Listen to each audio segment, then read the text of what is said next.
Sickle cell anaemia. अगर हम बात करें ये आपको सिकल सेल एनीमिया के बारे में, तो इसको लेकर के कंपटीशन फील्ड में और बेसिक 12 सीबीएसई में इससे बहुत तरह के क्वेश्चन आपको पुटअप किए जाते हैं, और भी टीजीटी पीजीटी के जो एग्जाम है उससे बहुत इस टॉपिक से क्वेश्चन कई बार आपको पूछे गए भी हैं। अब बेसिकली ये होता क्या है, अगर थोड़ा सिकल सेल एनीमिया को समझने से पहले थोड़ा सा इसके हम बेसिक बैकग्राउंड में जाते हैं कि ये टॉपिक आया कैसे किस में। ये जो टॉपिक है वो कहीं ना कहीं जेनेटिकल डिसऑर्डर से आपको बिलोंग करता है।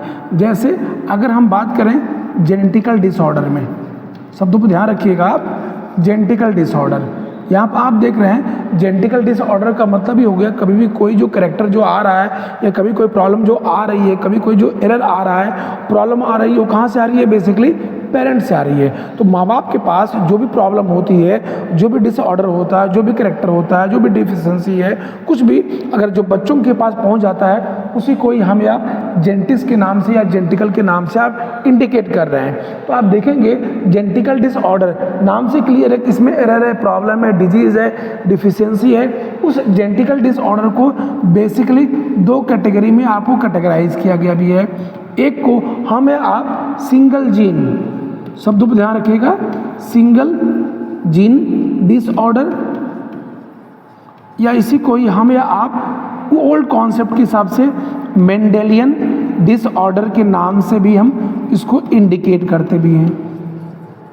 और दूसरा जो होता है उसको हम लोग बोलते हैं क्रोमोसोमल डिसऑर्डर। अब थोड़ा सा इसको क्लियर कर लीजिए कि बेसिकली सिंगल जीन डिसऑर्डर और क्रोमोसोमल डिसऑर्डर क्या आपको होता है। डिसऑर्डर तो आप समझ ही चुके होंगे कि कभी भी कोई भी एरर आ जाए, प्रॉब्लम हो जाए, डिफिशिएंसी हो जाए, उसी को हमें आप डिसऑर्डर के नाम से आप देख रहे हैं। आप सबको पता होगा, थोड़ा सा हम इसको क्लियर करते हैं जीन और क्रोमोसोम में क्या है। अगर आपको इसके पहले के वीडियो में बताया गया था कि एक नाम सुना होगा आप लोगों ने, क्रोमैटिन थ्रेड। अगर हम न्यूक्लियस की बात करें तो न्यूक्लियस या कभी भी कोई भी सेल जब वो रेस्टिंग स्टेज में आपको होती है, तो रेस्टिंग स्टेज में जब न्यूक्लियस होता है तो उस न्यूक्लियस के जो न्यूक्लियोप्लाज्म होते भी हैं उसके अंदर जो जेनेटिक मटेरियल जो रेस्टिंग फॉर्म में पड़ा हुआ होता है उसको हम आप क्रोमैटिन थ्रेड बोलते भी हैं। जैसे एक सैंपल के फॉर्म में आप लीजिए, सपोज दैट ये कोई सेल है, इस सेल के अंदर सपोज करिए ये न्यूक्लियस है, इस न्यूक्लियस के अंदर ये रेस्टिंग फॉर्म में पड़ा हुआ आपको basically genetic material resting form है, जिसको हम या क्रोमैटिन थ्रेड के नाम से आप इंडिकेट करते हैं। जब यही सेल या यही nucleus they have to involve in the case of cell division, they have to convert in the case of chromosome. जैसे ही क्रोमोसोम के फॉर्म में कन्वर्ट आपको होगा, इसका जो शेप अगर देखेंगे ये शेप नॉर्मली क्रोमोसोम का हम लोग शो करते हैं। ऐसा शेप दिखता कब है, जब हम अभी बात करते हैं सेल डिवीजन की। सेल डिवीजन में एक टर्म मिलेगा मेटाफेज। क्रोमोसोम को सबसे अच्छी तरीके के देखने के लिए जो स्टेज मानी जाती भी है वो बेसिकली मेटाफेज होती है। मेटाफेज में क्रोमोसोम का बेसिकली ये शेप दिखाई देता भी है, जिसमें ये दो आपको दिखाई दे रहे हैं क्रोमैटिड, और इन दोनों क्रोमैटिड को जोड़ने वाला जो काम आपको हो रहा है जिसको हम या सेंट्रोमियर के नाम से आप जानते हैं। अब हमारा क्वेश्चन ये है कि क्रोमोसोम, अब आप देख रहे हैं, आप सबको पता होगा कि अगर ह्यूमन बीइंग की बात करें तो हमारे बॉडी में टोटल कितने क्रोमोसोम होते हैं, 2n = 46 क्रोमोसोम होते हैं। इस 46 क्रोमोसोम के केस में हमारे बॉडी में 22 पेयर या 44 ऑटोसोम होते हैं। इस ऑटोसोम के बेसिस पर हमारी बॉडी का पूरा जो स्ट्रक्चर है, जो शेप जो बनता भी है, वो ऑटोसोम से ही बनता है, क्योंकि ऑटो का मतलब होता है सेल्फ और सोम होती है बॉडी। बॉडी का जो भी स्ट्रक्चर ड्रॉ होता है वो ऑटोसोम से ही बनते हैं। लेकिन जो आने वाली जनरेशन मेल है कि फीमेल है, इसको डिसाइड करने के लिए हमारे बॉडी में वो जो 6 क्रोमोसोम के नाम से इंडिकेट करते हैं, जो कि 1 पेयर है XX या XY के नाम से आप जानते हैं। तो यहाँ पर देख रहे हैं, अगर कोई डिसऑर्डर अगर क्रोमोसोमल लेवल पर है, मतलब फर्स्ट क्रोमोसोम पर है, सेकेंड पर है, 22 पर है, 23 पर है, जैसा होगा उसके हिसाब से उसके नाम रखे गए भी हैं।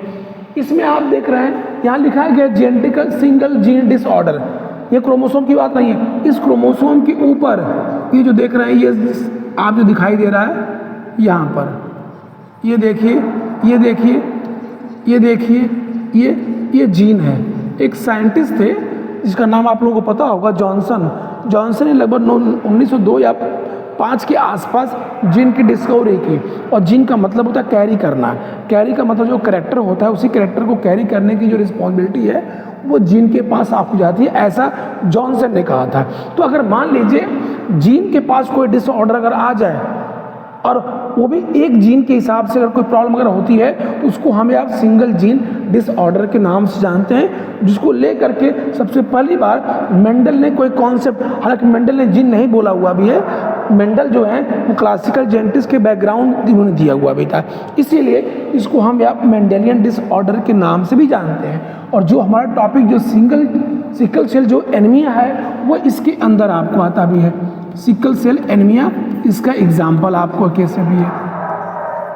तो पहली चीज़ तो आपके सामने क्लियर हो गई कि जो सिकल सेल एनीमिया है वो जेनेटिकल डिसऑर्डर है। दूसरा सिंगल जीन डिसऑर्डर है केस में। अब इसमें होता क्या है, नॉर्मली देखा जाता भी है कि जो नाम से आप देख रहे हैं सिकल जो है वो बेसिकली या शेप को डिफाइन कर रहा है। सेल आप समझ ही रहे हैं, एनीमिया का मतलब होता है कि हमारे बॉडी के अंतर्गत जो ब्लड का जो अमाउंट है, ब्लड का जो मेन सेंस है वो हम आरबीसी से लेते भी हैं, वो कहीं ना कहीं आपको डाइवर्ट कर रहा है। अब नॉर्मल क्या होता है, नॉर्मल जो आरबीसी का जो शेप होता है हमारी बॉडी में, जो आरबीसी का जो नॉर्मल शेप जो आपको होता है वो लगभग आपको राउंडेड फॉर्म में होता भी है। अगर बाई एनी रीजन, जिसको साइंस में हम लोग बोल सकते हैं mutation, sudden change in gene, अगर बाई एनी म्यूटेजेनिक एजेंट की वजह से अगर इसका शेप चेंज हो जाए और वो जो शेप जो चेंज हुआ है वो बेसिकली सिकल शेप, इस तरह का आकार हो जाए, हंसिया जैसा आकार अगर हो जाए, तो इस तरह की प्रॉपर्टी को हम आप सिकल सेल एनीमिया के नाम से आप जानते हैं कैसे भी है। लेकिन नॉर्मली क्या होता है कि जो नॉर्मल बॉडी में हमारी आपकी जो आरबीसी होती है उसका शेप राउंडेड होता है, और जब सिकल सेल में एक प्रॉब्लम होती है तो माना गया कि पॉइंट म्यूटेशन, पॉइंट हम क्यों बोल रहे हैं, क्योंकि बेसिकली एक पर्टिकुलर जीन की वजह से यह प्रॉब्लम हो रही है, और ये जो प्रॉब्लम जो आपको होती है उसके लिए एक क्रोमोसोम रिस्पॉन्सिबल है जो आपको याद रखना पड़ेगा, क्रोमोसोम नंबर 11। जब क्रोमोसोम नंबर 11 हुआ तो आपको पता होगा कि हमारी बॉडी में 22 पेयर ऑटोसोम है। ये हुआ क्या, ऑटोसोम हो गया, और ये हमारी बॉडी में हमेशा रिसेसिव फॉर्म में होता है। आप लोग बताया गया था रिसेसिव का मतलब ही होता है कि कोई भी वो कैरेक्टर जो अपनी चीज़ों को अगर वो हेटेरोजाइगस फॉर्म में है तो शो नहीं कर सकता जब तक कि वो पेयर के फॉर्म में आपको ना हो। इसीलिए इस सिकल सेल एनीमिया को हम या ऑटोसोमल रिसेसिव डिसऑर्डर के नाम से आप जानते भी हैं, रिसेसिव डिसऑर्डर के नाम से आप जानते भी हैं। अब आप देखिए आपके सामने कितने क्वेश्चन बन गए। पहला, सिकल सेल एनीमिया होता क्या है, इसमें हमारे बॉडी में जो नॉर्मल जो आरबीसी होती है जिसका शेप राउंडेड होता है, पॉइंट म्यूटेशन की वजह से इसका शेप सिकल शेप हो जाता भी है। इसकी वजह से आपको प्रॉब्लम कहाँ पर आपको आती है, इसको हम जेनेटिकल डिसऑर्डर भी बोलते हैं। क्यों, पेरेंट टू ऑफस्प्रिंग कंडीशन में आपको आता है, एक जीन के किसी डिफाइंड आपको होता है, इसमें क्रोमोसोम नंबर पर यह प्रॉब्लम देखी जाती है। तीसरा देख रहे हैं कि ऑटोसोमल रिसेसिव डिसऑर्डर है। ये सब जो पॉइंट आप देख रहे हैं ये सब कंपटीशन फील्ड से रिलेटेड चीज़ें भी हैं, इसको बहुत ही फोकस करने की ज़रूरत है। अब होता क्या है, अगर मान लीजिए हमारे जो आरबीसी का जो शेप जो इस तरह का होता है, अगर ऐसा हो जाए तो हमारी बॉडी में ऑक्सीजन की डिफिशियंसी हो जाएगी, ऑक्सीजन को हम प्रॉपर अमाउंट में हमारी बॉडी नहीं ले पाएगी। जैसे एक सिंपल सी एग्जांपल रखें, आपका 1 ग्राम जो हीमोग्लोबिन है, शब्दों को पकड़ेंगे आप, 1 ग्राम जो हीमोग्लोबिन है वो आपको 1.34 ml ऑक्सीजन को ट्रैप करता है। ये तभी पॉसिबल है जब आरबीसी का शेप राउंडेड हो। अगर पॉइंट म्यूटेशन की वजह से अगर शेप अगर इस तरह चेंज अगर हो जाएगा, और ऐसा होता क्या है, जब किसी इन्वायरमेंट में अगर ऑक्सीजन का लेवल कम हो तो हमारी बॉडी में जो हीमोग्लोबिन है वो पॉलीमराइजेशन की कंडीशन को फुलफिल करने लगता भी है। ये इंपॉर्टेंट पॉइंट है, ध्यान रखिएगा, फिर से रिपीट कर रहे हैं। ऐसा होता क्यों है? पॉइंट म्यूटेशन की वजह से। और पॉइंट म्यूटेशन होता कब है? जब किसी इन्वायरमेंट में अगर ऑक्सीजन का लेवल काफ़ी कम हो जाए तो उस समय हमारी बॉडी में जो हीमोग्लोबिन है वो पॉलीमराइजेशन की कंडीशन को फॉलो करने लगता भी है। पॉलीमराइजेशन मतलब क्लम्पिंग, गुच्छा, नंबर उनके बढ़ने लगते भी हैं। और जब बढ़ने लगेंगे तो उनका जो शेप आपको होता है वो सिकल शेप हो जाएगा। जब ऐसा हो जाएगा तो हमारी बॉडी में ऑक्सीजन को ट्रैप करने की एबिलिटी कम हो जाएगी। एक नॉर्मल एग्जांपल आपके सामने रख रहे हैं कि 1 ग्राम हीमोग्लोबिन जो होता है वो 1.34 ml ऑक्सीजन को ट्रैप करता है। ये भी क्वेश्चन कई बार कंपटीशन फील्ड में पूछा गया है, इसको भी आप सीरियसली आप लीजिएगा। अब होता क्या भी है, नॉर्मली ये माना गया भी है कि हमारे पास जो हीमोग्लोबिन होता है वो 2 चेन से मिलकर के बना होता है। मान लीजिए एक चेन ये ले लीजिए, इसको ए चेन या अल्फा चेन बोलते हैं, और जो दूसरी जो चेन होती है उसको बी चेन या कहीं कहीं बीटा चेन के नाम से जानते भी हैं। और बी चेन, क्योंकि हमारा जो आंसर है वो बी चेन से डिफरेंट है। आप देखेंगे जो बी चेन में इसमें नंबर ऑफ अमीनो एसिड होते हैं, 1st, 2nd, 3rd, 4th, 5th, 6th, 7। हम बस यहीं तक जा रहे हैं। ऐसा क्यों जा रहे हैं? क्योंकि जब डिस्कवरी की गई तो पता चला कि जो सिकल सेल एनीमिया जो होता है, हमारे बॉडी में जो हीमोग्लोबिन है, हीमोग्लोबिन में जो 2 चेन बनी हुई है वो दोनों चेन एक दूसरे से डाइसल्फाइड बॉन्ड के साथ अटैच होती हैं। ये भी आप याद रखिएगा, डाइसल्फाइड बॉन्ड जब अटैच होंगे उसमें जो बीटा चेन है, बीटा चेन पर जो आपको बेसिकली 6 नंबर पर जो अमीनो एसिड है, इस पर एक कॉमन अमीनो एसिड होता है, उसका नाम है ग्लूटामिक एसिड। अगर नॉर्मल हीमोग्लोबिन है तो वहाँ पर आपको 6 नंबर पर ग्लूटामिक एसिड होता भी है। अगर यहाँ पर पॉइंट म्यूटेशन हो जाए, पॉइंट म्यूटेशन हो जाए, पॉइंट म्यूटेशन होने की वजह से अब होगा क्या, ये अपने आप को कन्वर्ट किस में कर लेगा? बीटा चेन से बना रहे हैं, देखिएगा बीटा जो चेन है इस पर आपको 6 नंबर पर, ये जो आप देख रहे हैं 1st, 2nd, 3rd, 4th, 5th, 6th, जो 6 नंबर पर है, जो कि होना क्या चाहिए था? Glutamic acid. आ क्या गया? वेलाइन। ये अमीनो एसिड का नाम है, ये आपको याद करना पड़ेगा। इसके लिए एक पर्टिकुलर कोडान है, ग्लूटामिक एसिड के लिए माना गया कि GAG कोडान है, और ये आपने आप कन्वर्ट किसमें किया था? वेलाइन में GUG। ये भी क्वेश्चन इंपॉर्टेंट है, इसको हम लोग बोलते हैं जेनेटिक कोडान, जो एक अलग टर्म है जेनेटिक कोडान। कि किसी और वीडियो में हम जेनेटिक कोडान के बारे में आप बात करेंगे। यहाँ सिर्फ आप ये समझते रहिएगा कि जब आपकी बॉडी में पॉइंट म्यूटेशन होता है, पॉइंट म्यूटेशन कब होता है?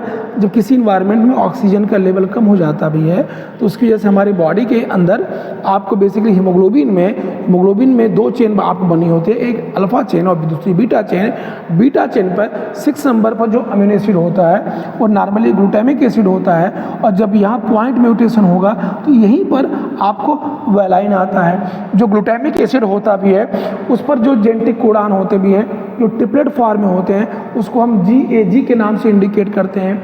इस पर आपको जो वेलाइन अमीनो एसिड आ जाता है। ऐसा क्यों होता है? क्योंकि उसकी जो कोडान है वो चेंज होते हैं, जो कि GUG से। तो क्वेश्चन ये भी इंपॉर्टेंट है, ग्लूटामिक एसिड से वेलाइन आ गया, GAG से GUG आ गया, केस में भी है।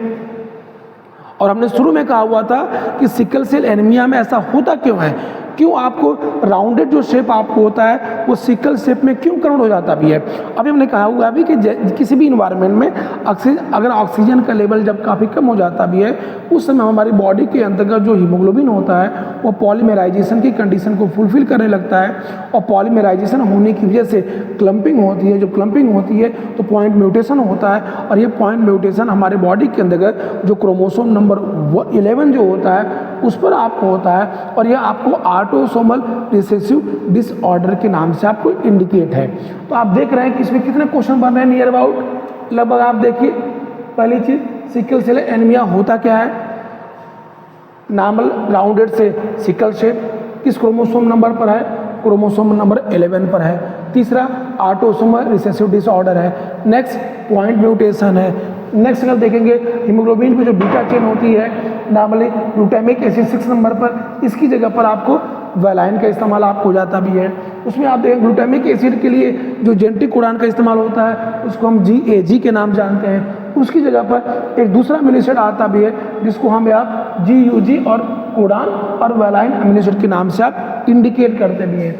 और हमने शुरू में कहा था आप लोगों के केस में भी है कि आप देख रहे हैं सिकल सेल जो एनीमिया है वो जेनेटिकल डिसऑर्डर में आता है। उस जेनेटिकल डिसऑर्डर में 2 पॉइंट थे, एक सिंगल जीन डिसऑर्डर था और दूसरा क्रोमोसोमल डिसऑर्डर था। और इस सिंगल जीन डिसऑर्डर में से एक का नाम हमें लिया था सिर्फ सिकल सेल एनीमिया, इसी में थैलेसीमिया का भी नाम आता है। इसी में अगर हम बात करें तो लगभग फेनाइल कीटोन्यूरिया का भी नाम आपको आता है। अगर एक और बात करें तो एल्केप्टोन्यूरिया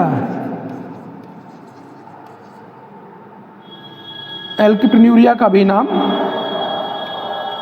आपको आता है। ये सब के सब सिंगल जीन डिसऑर्डर से रिलेटेड आपको कैसे भी है। क्रोमोसोमल डिसऑर्डर की अगर आप अंदर जाना चाहते होंगे तो क्रोमोसोमल डिसऑर्डर में आता कौन कौन है, बस ये एक हम एक ब्लूप्रिंट आपको दे देते भी हैं क्रोमोसोमल डिसऑर्डर में, क्योंकि आपके बॉडी के अंदर क्रोमोसोमल डिसऑर्डर में अगर हम बात करेंगे तो आपकी बॉडी में क्रोमोसोम में 2 कैटेगरी है। एक हम आपको ऑटोसोम जिससे बॉडी का शेप बनता है ऑटोसोम, और दूसरा है सेक्स क्रोमोसोम। अगर ऑटोसोम में डिसऑर्डर अगर आ जाए मतलब ये टोटल 44 क्रोमोसोम की बात हो रही है और ये 1 पेयर की बात चल रही है। 1 पेयर का मेन सेंस है XX या XY की बात चल रही है। अगर हम ऑटोसोम की बात करें तो उसमें बहुत से नाम सुना हो, जैसे आप लोगों ने नाम सुना होगा डाउन सिंड्रोम, आप लोगों ने नाम सुना होगा एडवर्ड सिंड्रोम, आप नाम सुना होगा पटाउ सिंड्रोम, आप लोगों ने नाम और लिसन किया होगा फिलाडेल्फिया क्रोमोसोम। इसको कई बार कंपटीशन फील्ड में पूछा गया है, फिलाडेल्फिया क्रोमोसोम। इसी को हम या क्राइडोचैट सिंड्रोम के नाम से आप जब बिल्ली की तरह रोना, फिलाडेल्फिया जगह उसके हिसाब से है। सेक्स क्रोमोसोम में अगर आप जा रहे हैं तो आपने यहाँ नाम सुना होगा टर्नर सिंड्रोम, आपने दूसरा नाम सुना होगा क्लाइनफेल्टर सिंड्रोम।